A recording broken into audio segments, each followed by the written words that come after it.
Hybrids are a road to hell in a race against China. The battle of electric versus every other powertrain is an ongoing topic of debate. Automakers once had great ambitions of how quickly they expected the market to pick up battery electric power, but have since scaled back their visions to a hybrid-heavy approach after the market failed to develop as quickly as originally predicted. But China has stuck with its commitment, and that could lead to a very uneven future. Welcome back to Critical Materials, your daily roundup for all things electric and automotive tech. Today, we're chatting about the godfather of EVs and his hybrid warning, accusations of slavery-like conditions at BYD's new factory construction, and Hertz being so desperate to offload its fleet of Teslas that it's asking renters to just buy them instead of returning. Let's jump in. While Andy Palmer is most well known for his stint as CEO of Aston Martin, some affectionately call him the godfather of EVs,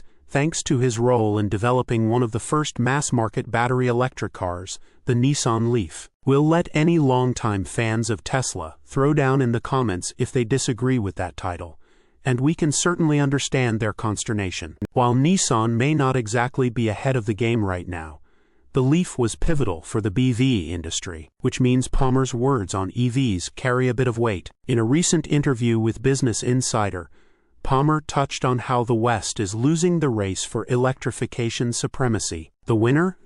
In his eyes, China, which essentially has a cheat code to winning thanks to the rest of the world's weak commitment to electrification. Hybrids are a road to hell. They are a transition strategy, and the longer you stay on that transition, the less quickly you ramp up into the new world, said Palmer during the interview. If you just delay transitioning to EVs by diluting it with hybrids, then you are more incompetitive for longer, and you allow the Chinese to continue to develop their market and their leadership. I honestly think it's a fool's errand. Essentially, navigating the road to electrification is akin to walking a tightrope. China is going full tilt, racing along the taut line with reckless abandon. On either side of its balancing pole are government subsidies meant to help the country's EV makers across at great speed. Meanwhile, the rest of the world is competing in the EV Olympics over a safety net built by hybrids, and the longer they take to cross, the further ahead China gets. Palmer's real critique is that hybrids are merely a stopgap. His belief is that investment in these platforms simply delays the inevitable transition to fully electric platforms, diluting the market with incompetitive cars,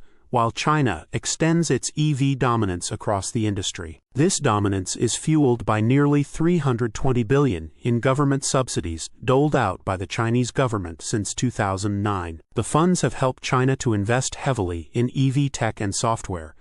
Plus, it created mass affordability with cars like BYD's $10,000 Seagull. Not to mention battery giants like CATL have created some of the best in-class battery technology on the market today. The Chinese cars are bloody good, Palmer said, applauding the cars for having remarkable value. He later continued, I think the Chinese firms will learn from competing in Europe, because that's the toughest market in the world. If they can do that, then they're going to be unbeatable. Palmer also warns that the global approach to using tariffs will not be effective in the long run. Protectionist measures only widen the gap, he warns, allowing the industry to become lazy and complacent with its innovations, while China blasts ahead. It's worth noting that Palmer's thoughts don't represent industry consensus. Far from it. Many automakers, probably Toyota chief among them, see a long-term path for hybrids alongside, or perhaps even instead of EVs. So nobody can agree on where and when relying on gasoline might end. But while nothing is inherently wrong with the multi-pathway approach